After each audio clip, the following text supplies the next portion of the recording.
میں مر کے بھی زندہ ہوں اہل وفا کی محفل میں. کسی شاعر نے کہا تھا میں مر کے بھی زندہ ہوں اہل وفا کی محفل میں، میری محفل میں آ میرا مزار نہ پوچھ. تو یہاں تو مزار بھی ساتھ ہے اور ان کی محفل بھی ساتھ ہی جمی ہوئی ہے، تو دونوں چیزیں اکٹھی چلتی ہیں. ورنہ ہم نے دیکھا ہے کہ لوگوں کے مزار رہ جاتے ہیں، ان کی محفلیں ختم ہو جاتی ہیں، فکر دم توڑ جاتی ہے اور جو ہے وہ مزارات سے ہی لوگ جڑے ہوتے ہیں. یہ ہمارا المیہ بھی ہے کہ ہم جو چیز اٹھانے والی ہوتی ہے اس کو اٹھانے کی بجائے، وہ میں دوستوں کو ایک دن کہہ رہا تھا کہ 11ویں تو ایک علمی نشست تھی حضرت سیدنا شیخ عبد القادر جیلانی علیہ رحمہ کی. اب دور و نزدیک سے لوگ آتے اور ظاہر ہے اتنا لمبا سفر کر کے آئے ہیں تو پھر ان کی جسم کی ضرورت بھی ہے، بھوک بھی لگتی ہے، تو اس کے لیے لنگر کا بھی انتظام کر دیا گیا. لنگر کا انتظام تو ضمناً کیا گیا، اصل تو علمی مجلس تھی، لیکن وہ لنگر رہ گیا اور جو اصل تھی وہ ہم نے اس کو اڑا دیا. تو یہ مزاج ہوتا ہے ہمارا. یہ لوگ عمرے سے واپس آتے ہیں، حج سے واپس آتے ہیں، تو واپس آ کے وہ وہاں کی باتیں سناتے تو مجھے بعض کا بڑا ہوتا ہے. میں دوستوں کہتا ہوں کہ بس اپنا اپنا ظرف ہوتا ہے. تو آ کے وہ سنا رہے ہوتے ہیں کہ بس وہ مدینہ شریف میں بیٹھا ہوا تھا، میرے دل میں آیا کہ بریانی ملے، تو ایک آدمی بریانی لے کے آ گیا. میرے دل میں آیا کہ کوئی جو ہے وہ مجھے پائے مل جائیں، تو وہاں تو لجپال ہیں اور بس یہ دل میں آنے کی دیر تھی. تو ایک صاحب آئے کہ آپ سب پائے کھانے، تو میں ان کے ساتھ چلا گیا اور ماشاءاللہ اتنے پائے. اور یہ مجھے اس سے کوئی اعتراض نہیں ہے، کوئی پائے کھائے تو مجھے کیا نقصان ہے، اور مجھے کوئی اس سے غصہ بھی نہیں ہے. اور دوسرا سرکار کی در سے دنیا اور دین دونوں نعمتیں ملتی ہیں. لیکن مجھے افسوس ہے کہ وہاں بھی پائے ہی کھانے گئے تھے، وہاں بھی جو ہے وہ زردے متنجن اور بریانیوں کی تلاش میں گئے تھے. وہاں تو کچھ اور لینا چاہیے تھا آپ کو، وہاں تو کچھ اور ڈھونڈنا چاہیے تھا. آہ اے ناداں تو ہی چند کلیوں پر کنات کر گیا، ورنہ گلشن میں علاج تنگی داماں بھی تھا. وہاں تو درد دل مانگنا چاہیے تھا، وہاں تو کچھ اور طلب، وہاں تو تہجد کے سجدے مانگنے چاہیے تھے، وہاں تو علم کے اجالے مانگنے چاہیے تھے، وہاں تو امت کا عروج مانگنا چاہیے تھا. لیکن ہم وہاں جا کر کے بھی بریانی مانگ رہے ہوتے ہیں، وہاں جا کے بھی ہم یہ مانگ رہے ہوتے ہیں. تو چونکہ ہمارا ظرف یہ جو ظرف ہوگا اس کے مطابق ہی ہم طلب کریں گے، تو ہمارا تو ظرف بھی بہت چھوٹا ہے. تو میں سمجھتا ہوں کہ اگر کہیں ظرف بھی مل جائے، کہیں شعور بھی مل جائے، عمل کی منزل تو بعد میں آتی ہے، وہ بھی بہت بڑی دولت ہے. آج کل ہم شعوری فقدان کا شکار ہیں، علمی فقدان کا شکار ہیں. ہم فکری طور پہ انتہائی جو ہے وہ پس ماندہ ہو گئے ہیں، اور قومیں کبھی بھی اٹھ نہیں سکتی جب تک وہ فکری طور پہ بلند نہیں ہوتی. قوموں کی نہضت، قوموں کی نشت، اس کی بنیادی علم ہے. اور اگر آپ مجھ سے پوچھیں کہ اسلام کا کوئی دوسرا نام، تو میں کہوں گا اس دین کا دوسرا نام دین علم ہے. اسلام کا اگر کوئی دوسرا نام مجھے پوچھنا چاہیں تو وہ دین علم ہے. حضور علم کی تحریک لے کر آئے تھے اور آغاز ہی اقرا سے ہوتا ہے اس دین کا، اور ہمیں پڑھنے پڑھانے کی تلقین کی گئی ہے. اور انسانی شرف کا سبب بھی علم ہے. اپنے مشارکات سے یہ جو ممتاز ہے، مناطقہ کہتے ہیں نطق ہے جو اس کو دیگر مشارکات سے ممتاز کرتا ہے. اعلیٰ حضرت سے پوچھا گیا تو فرمایا کہ انسان کے لیے جو فصل ممیز ہے وہ نطق نہیں علم ہے.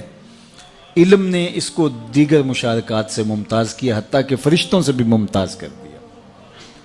آدم علیہ السلام کا تفوق جب ثابت کیا تو بوجہ علم ثابت کیا نا.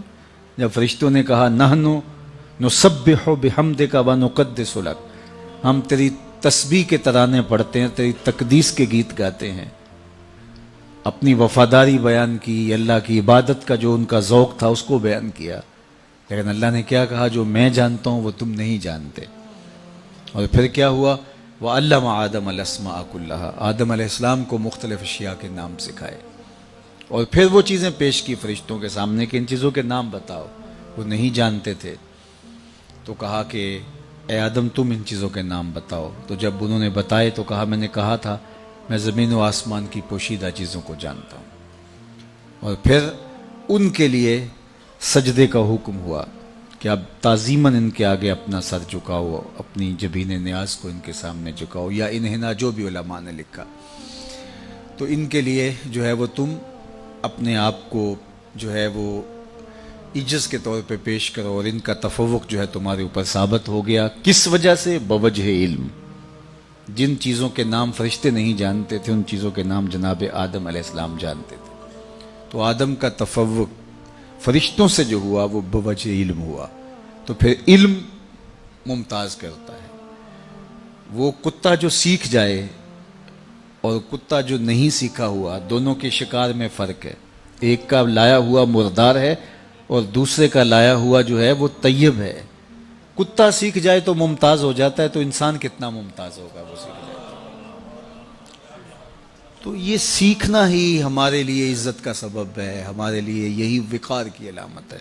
امام فخر الدین رازی نے لکھا کہ وہ چیونٹی جس نے کہا تھا جلدی جلدی اپنی بلوں میں داخل ہو جاؤ, کہیں پیغمبر کا لشکر جو ہے وہ تمہیں اپنے پاؤں تلے کچل نہ دے عدم آگہی کی وجہ سے, یعنی ان کا التفات نہ ہو, توجہ نہ ہو, اور وہ تمہیں اپنے پاؤں تلے رون ڈالے.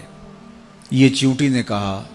3 فرسخ دور ابھی لشکر تھا اور چیونٹی نے پہلے سے ہی اس کو محسوس کیا اور اپنی ہمجولیوں سے کہا.